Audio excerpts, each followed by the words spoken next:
ओम शांति। आज के अव्यक्त वाणी 29/5/1970। समीप रत्नों की निशानियाँ, সমীপ রত্নদের লক্ষণগুলি। तो बाबा बोलছেন, समय कितना समीप पहुँचा हुआ दिखाई पड़ता है, हिसाब निकाल सकते हो? মানে সময় কতটা কাছে এসে গেছে বুঝতে পারছো? হিসেব বের করতে পারবে? बाबा जिज्ञेस करছেন। भविष्य लक्षण के साथ संपूर्ण स्वरूप का लक्ष्य भी सामने रहता है। तो बाबा বলছেন একটা হচ্ছে ভবিষ্যতের লক্ষণ আর আরেকটা হচ্ছে সঙ্গম যুগের আমার সম্পূর্ণ স্বরূপ। তো বাবা বলছে দুটোই কি আমাদের সামনে থাকে? समीप का लक्षण क्या होगा? মানে আমি যে ভবিষ্যতের যে আমার লক্ষ্য বা এখন সঙ্গম যুগের যে লক্ষ্য, আমি যে এর কাছে পৌঁছে গেছি তার লক্ষণটা কী হবে, মানে আমি কী করে বুঝবো? जैसे कोई शरीर छोड़ने वाला होते हैं तो कई लोगों को मालूम पड़ता है। বাবা একবার এক্সাম্পল দিয়ে বোঝাচ্ছেন, যেমন কেউ যদি শরীর ত্যাগ করে তখন অনেকেই কিন্তু আগের থেকে বুঝতে পারে, হ্যাঁ না, উনি এখন আর বাঁচবেন না, এখন চলে যাবেন, এরকম এই জিনিসটা অনেকেই আগের থেকে বুঝতে পারে। आप भी ऐसा अनुभव करेंगे कि ये शरीर जैसे कि अलग है। তো আমরাও যখন আমিও সেই সম্পূর্ণ স্বরূপ শক্তি আমি যখন পৌঁছে যাব, আমি আত্মা, তখন আমিও অনুভব করব কি এই শরীরটা যেন আলাদা। इसको हम धारण कर चला रहे हैं। এই শরীরটা আমি ধারণ করে যেন চালাচ্ছি, আমি এরকম অনুভব করব। समीप रतन की समीप आने की निशानी यही होती है। তো সমীপ রত্ন যারা এই সম্পূর্ণ স্বরূপের সমীপ চলে আসছে তাদের এটাই চিহ্ন। सदैव अपना आकारी रूप और भविष्य रूप सामने देखते रहेंगे। তার মানে যারা সমীপ রত্ন হবে, মানে সম্পূর্ণ স্বরূপের একেবারে কাছে চলে এসছে, তারা সবসময় নিজের আকারী স্বরূপ আর ভবিষ্য স্বরূপ দুটোকে কিন্তু সামনে দেখতে থাকবে। প্র্যাকটিক্যাল মে অনুভব হোগা, আর তাদের এটা খুব প্র্যাকটিক্যাল অনুভব হবে।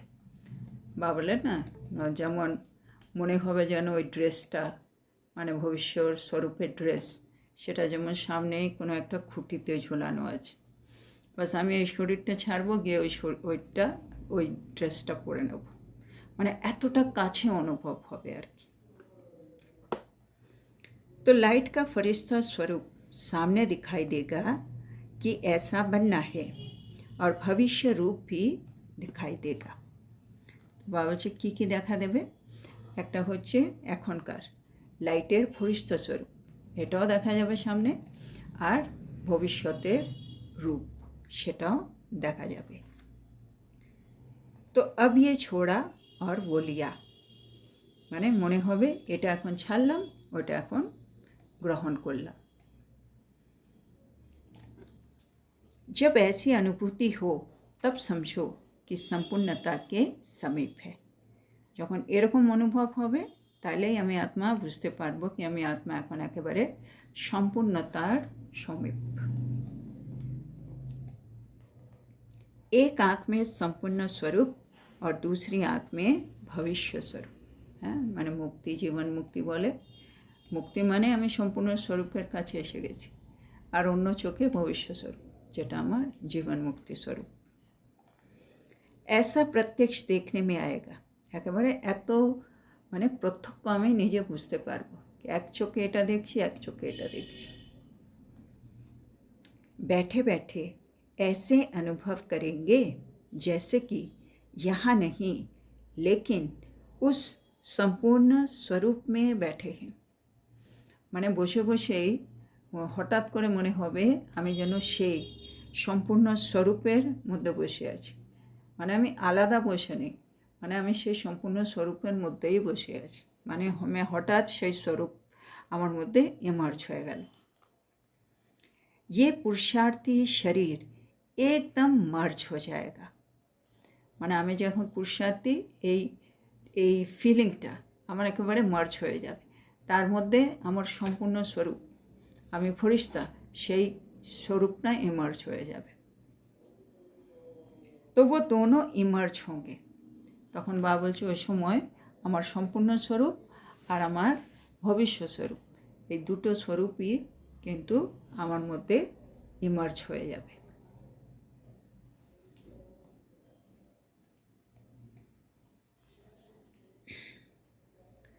तो बाबा बोलছেন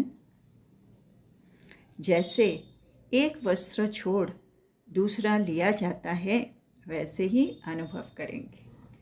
আর এটা এমন মনে হবে যেমন আমি একটা বস্ত্র ছেড়ে অন্য বস্ত্র পরিধান করছি, এরকম মনে হবে। মানে এখন পুরুষার্থী স্বরূপে ছিলাম, এক্ষুনি ফিলিং হলো আমি ফরিস্তা স্বরূপে এসে গেছি, এক্ষুনি মনে হলো আমি ভবিষ্যৎ স্বরূপে চলে গেছি, এমনই মনে হচ্ছে। মানে আমি আত্মা, এই শরীর ছাড়লাম, এই স্বরূপের শরীরটা নিয়ে নিলাম, এরকম একটা ফিলিং আসবে আমার মধ্যে। তো ये मर्ज हो वही मर्ज होगा, ये भूलता जाएगा। মানে একটা ফিলিং মার্জ হয়ে যাবে, পুরুষার্থীটা মার্জ হয়ে গেল, ফরিস্তা স্বরূপটা মার্জ হয়ে গেল। তো একটা মার্জ হবে, একটা ইমার্জ হবে, আর যেটা মার্জ হওয়া মানে আমি ওটা ভুলে গেলাম। इस अवस्था में विल पावर भी होती है। আর এই অবস্থাটা করবার জন্য মানে সে আত্মারাই এটা করতে পারবে যাদের মধ্যে একটা উইল পাওয়ার থাকবে। কেন এটা করতে গেলে একটা विल पावरेर दरकार আছে। तो विल करने के बाद ऐसा अनुभव होता है जैसे मेरापन सभी खत्म हो गया, जिम्मेवारी उतर गई। মানে যখন আমি আত্মা আমার সব কিছু উইল করে দেব, ওই উইল করে দেওয়ার পরে এমন একটা ফিলিং হবে এখন আমার আর কিছু নেই, আমার সব আমিত্বভাব শেষ, আমার সব দায়িত্ব শেষ। মানে ফরিস্তা মানে ডাবল লাইট, তো ওরকম ওই ফিলিংটা চলে এসছে, লাইট হওয়ার ফিলিং। মানে আমার আর কিছু নাই, আমি এখন সবার জন্য, ফরিস্তা সবার জন্য হয়, আমি এখন সবার জন্য, আর আমার উপরে এই দায়িত্ব নেই, লৌকিকের এই দায়িত্ব নেই, আমি এখন ফ্রি একেবারে। মানে এখন বাবার হয়ে কাজ করব, বাবার ফরিস্তা, বাবার হয়ে কাজ করব। विल पावर भी आती है और ये भी अनुभव होता है जैसे सभी कुछ विल कर चुके हैं। তখন উইল পাওয়ার আমার মধ্যে চলে আসবে, আর সাথে সাথে এরকম মনে হবে যে আমি সব কিছু যেন উইল করে দিয়েছি। উইল করে দিয়েছি মানে আমি বাবাকে সমর্পিত করে দিয়েছি, মানে আমার আর কিছু নেই, আমি দায়িত্ব মুক্ত, সব দায়িত্ব এখন বাবার। संकल्प सहित सब विल हो जाए। মানে আমি যখন ফরিস্তা স্বরূপে যাচ্ছি তখন আমার সংকল্প সহ সব কিছু উইল হয়ে গেছে। তার মানে বাবা বলে সেজন্য আমার সংকল্প ওই সময় ওই সংকল্পই উঠবে যেটা দরকার, এছাড়া অন্য সেকেন্ড সংকল্প, থার্ড সংকল্প কোনো কিছুই উঠবে না। যেই সংকল্প যখন দরকার সেই সংকল্পই উঠবে। তার মানে আমার বাকি সব সংকল্প উইল হয়ে গেছে, সমর্পিত হয়ে গেছে। शरीर का भान छोड़ना, संकल्प तब बिल्कुल विल करना, ये है माइट। ভাবলেন না আমাদের লাইট আর মাইট হতে হবে, তো এখানে মাইটটা বুঝিয়েছে কি আমার শরীরের বোধটা আমি ত্যাগ করে দিলাম, তার মানে আমি লাইট হয়ে যাচ্ছি, তারপরে আমার সংকল্পগুলো সম্পূর্ণ উইল হয়ে গেল, এটা হচ্ছে মাইট, হ্যাঁ না? সংকল্পকে গুটিয়ে নেওয়া, এটাই হচ্ছে পাওয়ার। বাকি অন্য সব কাজ সবাই করতেই পারে, কিন্তু এই থট কন্ট্রোল, মাইন্ড কন্ট্রোল, বিভিন্ন যে শব্দ আছে, সংকল্পকে কন্ট্রোল করে নেওয়া, মানে আমি যে সংকল্প চাইছি সে সংকল্পই এই মুহূর্তে আমার সামনে থাকবে, আর কোনো সংকল্প থাকবে না।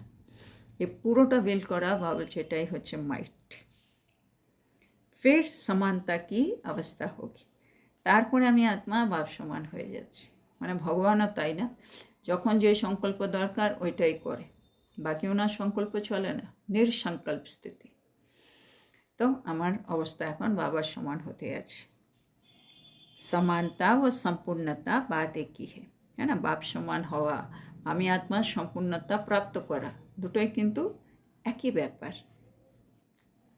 अभी ये चार्ट रखना है, এখন আমাদের এই চার্টটা রাখতে হবে কি আমি শরীরের বোধ কতটা ত্যাগ করছি, আমার সংকল্পগুলো সম্পূর্ণ বিল হলো কি না, বাবা চাইছে এইটার একটা চার্ট রাখো এখন। ও চার্ট তো কমন হ্যাঁ, এমনি যে চার্ট রাখি আমরা কত ঘন্টা যোগ হলো কি, কত ঘন্টা জ্ঞান যোগ হ্যাঁ ধারণা, ওই যে নর্মাল চার্ট বা বলছি ওই চার্ট তো একটা কমন চার্ট, ওই চার্ট তো ওখানে, এখন এই চার্ট রাখো। ये 5 तत्वों का शरीर होते हुए भी लाइट स्वरूप अनुभव करेंगे। হ্যাঁ এটা একটা মানে আত্মার একটা অবস্থা স্থিতি, মানে আত্মা শরীরেই তো আছে, এখন তো নর্মাল শরীরেই আছে, শরীর তো ছাড়েনি। 5 তত্ত্ব শরীরের থেকেও আত্মা কিন্তু ওই অতটা ওই ফরিস্তা স্বরূপ অনুভব করছে, লাইট অনুভব করছে। सुनाया था ना, लाइट शब्द के अर्थ में भी अंतर होता है। বাবা সাহেব বুঝিয়েছে না, লাইট শব্দের অর্থতেও হ্যাঁ একটু পার্থক্য আছে, है ना, লাইট মানে দুটো শব্দ। এবার বাবা বোঝাচ্ছেন लाइट अर्थात हल्कापन भी होता है और लाइट अर्थात ज्योति भी कहा जाता है। तो लाइट মানে দুটো, একটা হচ্ছে লাইট মানে হালকা হালকা ভাব, আরেকটা লাইট মানে আমি আত্মা ज्योति, দুটো। तो बिल्कुल हल्कापन अर्थात लाइट रूप हो चल रहे हैं, हम तो निमित्त है, तो अव्यक्त रूप में हर बात में मदद मिलती है। সেজন্য বাবা বলেন আমরা হচ্ছি ডাবল লাইট, আমি লাইট স্বরূপে স্থিত আর আমার মধ্যে কোনো দায়িত্ব নেই, আমার সব কিছু বাবার, সে সময় আমি হালকাও, তো আমাকে হালকাভাবেও থাকতে হবে, লাইট রূপেও থাকতে হবে। তার মানে আমি নিজেকে নিমিত্ত ভাব নিমিত্ত মনে করছি, আমি অব্যক্ত রূপে আছি, তাহলে ওই সময় আমার বাবার সাহায্য অনেক আমি প্রাপ্ত করব। আচ্ছা, এবার বাবা পার্টিওসে পার্টিদের প্রতি মহাবাক্য উচ্চারণ করছেন। सभी का पुरुषार्थ ठीक चल रहा है, ও জিজ্ঞেস করছেন সকলের পুরুষার্থ ঠিকভাবে চলছে। किस नंबर का लक्ष्य रखा है, কত নম্বরে লক্ষ্য রেখেছো। তো সবাই বলল ফার্স্ট, মানে প্রথম নম্বরে আসবো আর কি, ফার্স্ট এই লক্ষ্যটা রেখেছে। এবার বাবা বলছেন फर्स्ट नंबर के लिए मालूम है क्या करना पड़ता है, মানে লক্ষ্য তো রেখেছো ফার্স্ট নম্বর, কিন্তু জানো কি করতে হবে ফার্স্ট নম্বরে আসার জন্য। फर्स्ट नंबर लेने के लिए विशेष फास्ट रखना पड़ता है। তো বাবা বলছে ফার্স্ট আসতে হলে তোমাকে বিশেষ ফাস্ট রাখতে হবে। फास्ट के दो अर्थ होते हैं, फास्ट शब्दर আবার দুটো অর্থ হয়। एक फास्ट व्रत को भी कहा जाता है ना, একটা फास्ट মানে হলো ব্রত রাখা। तो विशेष कौन सा व्रत रखना है, তো বাবা বলছে ফাস্ট মানে ব্রত রাখা, তো বিশেষ কোন ব্রত রাখতে হবে বা জিজ্ঞেস করলেন। তো সবাই বললেন পবিত্রতার। তো বাবা বলছেন ये व्रत तो कॉमन है, ये व्रत तो सभी रखते हैं। হ্যাঁ বাবা বলছে এটা তো সাধারণ, হ্যাঁ না, যে কোনো পুজো অর্চনা ভক্তিতে সব জায়গায় পবিত্রতাটা মেনটেনই করে, এটা তো সকলেই রাখে, এটা তো খুব কমন।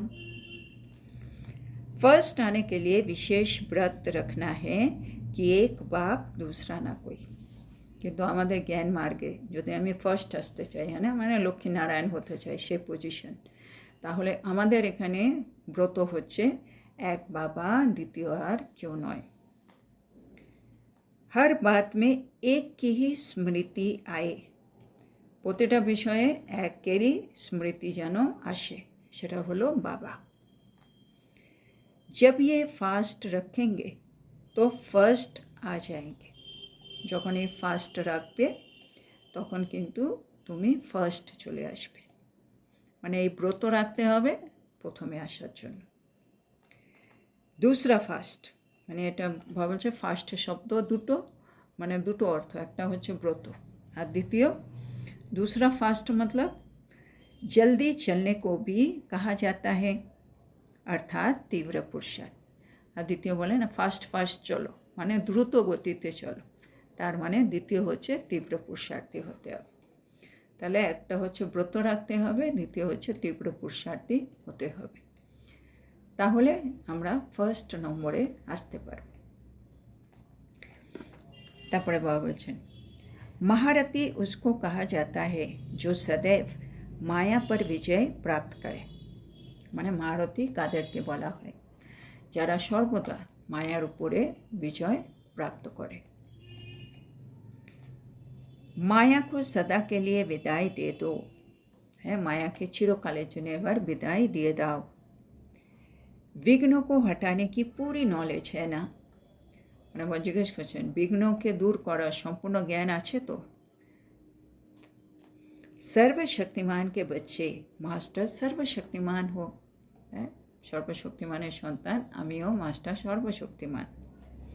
तो नॉलेज के आधार पर विघ्न हटाकर सदैव मगन अवस्था रहे। तो बाबा এটা সুন্দর আমাদেরকে একটা ভালো টিপস দিলেন, জ্ঞানের আধারে বিঘ্নকে সরাতে হবে আর বিঘ্নকে সরিয়ে সর্বদা মগন অবস্থায় থাকতে হবে, হ্যাঁ না? স্থূল রূপে হয়তো এখনও আমাদের যে বিঘ্ন সেটা কাটাতে অনেক দিন লাগবে, সময় লাগবে, কিন্তু জ্ঞানের আধারে তো আমি জানি কি বিঘ্নটা চলেই যাবে, হ্যাঁ, বা ওটা আমার কর্মভোগ, সেটা আমাকে মানে পার করতেই হবে। তো সেই হিসেবে ওটাকে আর তখন বিঘ্ন দেখবো না, হ্যাঁ না? সেটা হচ্ছে মানে বা বলে না মানে দায়মুক্ত হচ্ছি, অনেক কিছু পেন্ডিং ছিল ওগুলো চলে যাচ্ছে, সেটা মনে করে বিঘ্নকে বিঘ্ন না দেখে তুমি সব সময় বাবার মধ্যে মগন অবস্থায় থাকো। এটা হলো মহারথী, মানে জ্ঞানের আধারে বিঘ্নকে সরিয়ে ফেলো, মানে জ্ঞানের চোখে দেখলে ওই বিঘ্নটা আর বিঘ্ন মনে হচ্ছে না, তখন আমি আত্মা মগন অবস্থায় থাকতে পারবো। तो बाबा बोलছেন अगर विघ्न हटते नहीं हैं तो जरूर शक्ति प्राप्त करने में कमी है। আর যদি আমি মানে জ্ঞানের আধারে বিঘ্নটা সরাতে পারছি না, মানে কোথা থেকে সরাচ্ছি? মন বুদ্ধি থেকে, কেন আমার তো মন বুদ্ধি দরকার বাবার মধ্যে মনমানা ভাব হতে। তো আমি যদি বিঘ্নকে সরাতে পারছি না, তাহলে বাবা বলছে নিশ্চয়ই তোমার শক্তি প্রাপ্ত করার ক্ষেত্রে এখনও অভাব রয়েছে। হ্যাঁ, আমি মাস্টার সর্বশক্তিমান বলছি, কিন্তু বাবার থেকে এখনও সব শক্তি নিতে পারিনি, আমি আমার মন বুদ্ধিকে এখনও কন্ট্রোল করতে পারছি না, আমি মন বুদ্ধি থেকে বিঘ্নটাকে সরাতে পারছি না, তার মানে একটা শক্তির অভাব আছে। নলেজ লি হ্যাঁ লেকিন উসকো সমায়া নেহি হ্যাঁ। তো শক্তি কখন হয়? যখন আমি আত্মা ওইটাকে ধারণ করে ফেলি, না?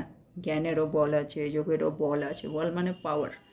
আমি জ্ঞান তো নিয়েছি, মানে বিঘ্ন কী জিনিস, বিঘ্নকে কীভাবে সরানো যায় সবই আছে, কিন্তু ওইগুলো আমার ভেতরে সমাহিত হয়নি, সেজন্য ওটা শক্তি হয়নি, তৈরি হয়নি। বা বলে না খাবার খেলেই হবে না, খাবার হজম করলে রক্ত হবে।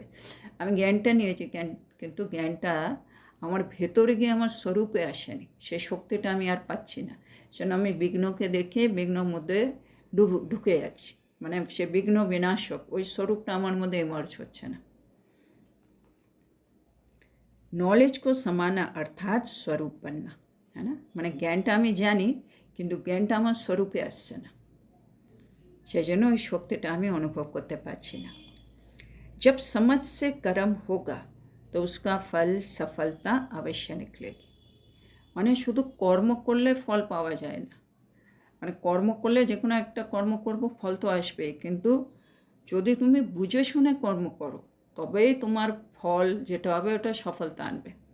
মানে যে কোনো কর্ম করলেই সফলতা আসবে না আর কি, কর্মের সাথে সাথে ফল তো পাবোই, কিন্তু বাবা এখানে বলছে বুঝেই শুনে কর্ম করো, তাহলে তোমার ফল তো সফলতা অবশ্যই তুমি পাবে। তার মানে নলেজ দিয়ে বোঝো, শক্তিকে ইউজ করো, বাবাকে সাথে রাখো, তারপরে কর্ম করো, তাহলে সফলতা অবশ্যই পাবো। तीव्र पुरुषार्थी के क्या लक्षण होते हैं?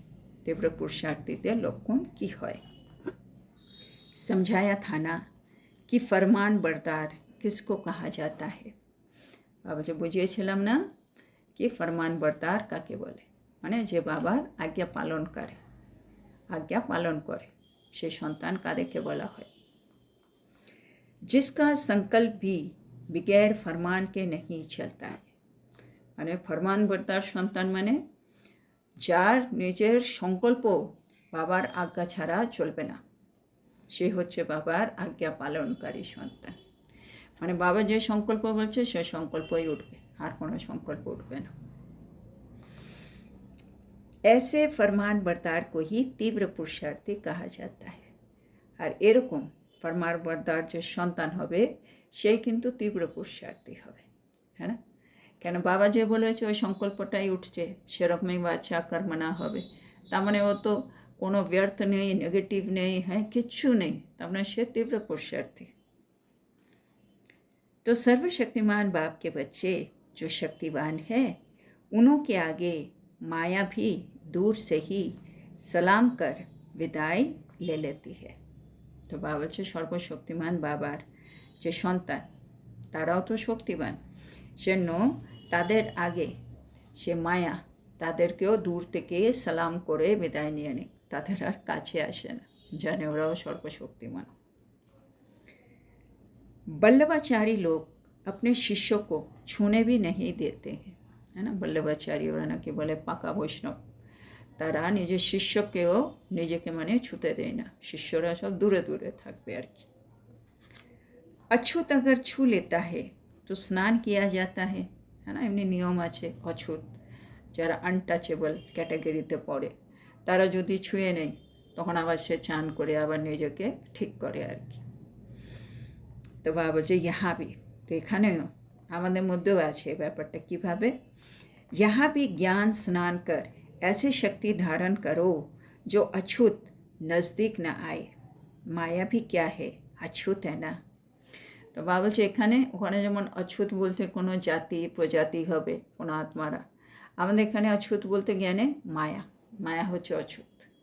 তো ওখানে যেমন ও ছুঁয়ে নিলে ওদেরকে চান করে, এখানেও মায়া যদি আমাকে ছুঁয়ে নেই, মানে মায়া আমার ভেতরে বা আমাকে নিয়ে যে প্রভাব এর মধ্যে নিয়ে নেবে, আমি মায়ার বশে এসে যাবো, তাহলে বাবা বলছে এখানেও তোমাকে চান করতে হবে। কি চান করব? এখানে জ্ঞানের চান করো।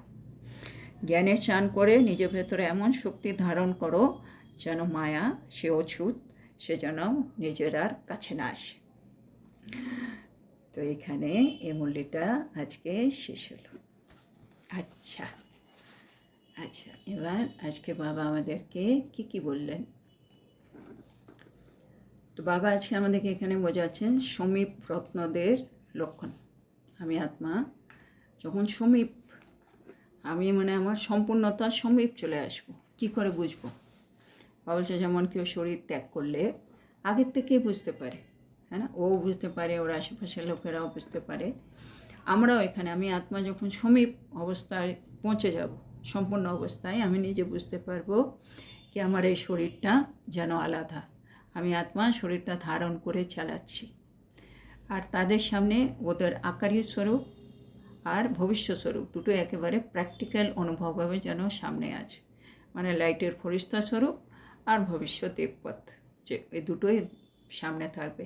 এই শরীর মানে পুরুষার্থী স্বরূপ, এটা আমি ছাড়লাম, আমি ওটা গ্রহণ করলাম, এরকম মনে হবে। মানে এক চোখে সম্পূর্ণ স্বরূপ, অন্য চোখে ভবিষ্যৎ স্বরূপ, এতটা কাছে দেখা হবে। তার মানে ওদের বলছে পুরুষার্থী স্বরূপটা মার্জ হয়ে যাবে, আর ওদের ফরিস্তা স্বরূপ আর ভবিষ্যৎ স্বরূপ দুটোই ইমার্জ থাকবে। তো এটা হচ্ছে ওদের লক্ষণ, মানে আমি আত্মা যখন সমীপ চলে যাব। আর সমীপ হওয়া মানেই হচ্ছে সম্পূর্ণ হওয়া, মানে বাবার সব গুণ শক্তিতে আমি আত্মা তখন ভরপুর হয়ে যাব। তো বাবা বলছে এগুলো করতে উইল পাওয়ার লাগবে, আর উইল পাওয়ারটা আসবে যখন আমি সব কিছু উইল করে দেবো। আর সব কিছুর মধ্যে বাবা বলছে সংকল্পগুলোকেও উইল করতে হবে। তার মানে আমি এই শরীরের এই বোধ এটা ত্যাগ করব, আর আমার সংকল্প সব কিছু বাবাকে উইল করব, তাহলে আমার মধ্যে সে মাইট এসে যাবে। ওই মাইটটাই আমার মধ্যে সমানতা, সমান অবস্থা নিয়ে আসবে, মানে বাপ সমান হতে হবে, তো সে অবস্থাকে নিয়ে আসবে। তো সেই অবস্থা আসার জন্য আমাকে উইল করতে হচ্ছে। আর উইল করতে হলে ওর মধ্যে সংকল্প সহিত উইল, সংকল্প উইল হয়ে গেলে বাকি সব অটোমেটিক উইল হয়ে যাচ্ছে।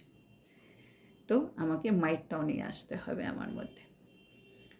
তারপরে বাবা বলছেন এখন ওইটা চার্ট রাখো, হ্যাঁ, সমানতা মানে আমি আমার শরীরে বোধ কতটা ত্যাগ করেছি আর আমার সংকল্পগুলো সত্যি মানে সম্পূর্ণ ওয়েল হয়েছে কি না, এই চার্ট রাখো এখন।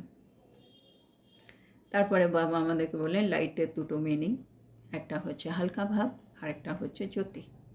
তো আমি আত্মা লাইট স্বরূপ নিমিত্ত হয়ে চলছি, সেই হিসেবে আমি লাইটও আমি হালকাও, তার মানে আমি ডাবল লাইট। তারপরে বাবা বলছে ফার্স্ট আমি যদি ফার্স্ট নম্বরে আসতে চাই সেজন্য বাবা বলছে বিশেষ ফার্স্ট রাখতে হবে। ফার্স্টের দুটো অর্থ, একটা হচ্ছে ব্রত, দুনিয়াতেও ব্রত রাখে কিন্তু আমাদের ব্রত হলো এক বাবা দ্বিতীয় না কেউ, আর এটা হচ্ছে একটা ফার্স্ট। আর দ্বিতীয় মিনিং হচ্ছে দ্রুত গতিতে চলা, মানে তীব্র পুরুষার্থী হতে হবে। তো এই দুটো যদি থাকে তাহলে আমরা ফার্স্ট নম্বরে আসতে পারব। তারপরে বাবা বলেছেন মহারথীকে যে সব সময় মায়ার উপরে বিজয় প্রাপ্ত করবে। তো বাবা চাইছেন আমরা এখন চিরকালের জন্য মায়াকে বিদায় দিয়ে দিই। আর মায়া বলতেই বিঘ্ন, বিভিন্ন সময় আসবে বিঘ্ন হয়ে। তো বাবা বলছে বিঘ্ন দূর করার বাবা তো আমাদের সম্পূর্ণ জ্ঞান দিয়ে দিয়েছে, আর তার সাথে আমরা মাস্টার সর্বশক্তিমানের সন্তান, মাস্টার সর্বশক্তিমান। তাহলে আমাদেরকে এখন কি করতে হবে, জ্ঞানের আধারে বিঘ্নকে মন বুদ্ধি থেকে সরিয়ে রাখতে হবে আর সবসময় মগন অবস্থায় থাকতে হবে। যদি আমি এটা পারছি না তার মানে কোনো না কোনো শক্তির অভাব আছে ভেতরে। তার মানে তুমি জ্ঞানটা শুধু শুনেছ, সেটাকে ভালো করে নিজের মধ্যে সমাহিত করোনি, তার স্বরূপ হয়ে যাওনি। সেটা বাবা বলছে বুঝে শুনে কর্ম করো, তবে তুমি সফলতা পাবে। তারপরে বাবা বললেন ফরমান বরদার, আজ্ঞা পালনকারী সন্তান কাকে বলবেন, যার প্রতিটা সংকল্প বাবার আজ্ঞাতে চলে, সে হচ্ছে ফরমান বরদার। আর এরকম সন্তান নেকদেরকে মায়া দূর থেকে সালাম করে বিদায় নিয়ে নিই। তো বাবা বলছে এখন আমাদেরকে ওরকম হতে হবে। বা এক্সাম্পল দিয়ে বোঝালেন বল্লভাচারী, দেখো তারা নিজের শিষ্যকেও নিজেকে ছুঁতে দেয় না, হ্যাঁ না, অছুত, যদি ছুঁয়ে নেই ওদেরকে চান করতে হয়। তো আমাদের জন্য জ্ঞান মার্গে মায়া হচ্ছে অছুত। মায়া আমার মতো চলে আসা মানে মায়া আমাকে ধরে ফেলেছে, ছুঁয়ে নিয়েছে, তা আমাকে এবার চান করতে হবে। তার মানে জ্ঞানের চান করো, নিজের ভেতরে শক্তি ধারণ করো, হ্যাঁ, যেন এই অছুত মায়া যেন আমার মধ্যে না আসতে পারে, মানে আমাকে টাচ না করতে পারে। তো আজকের এত সুন্দর শিক্ষার জন্য আমরা আমাদের প্রিয় শিব বাবাকে বলবো ধন্যবাদ বাবা, ধন্যবাদ।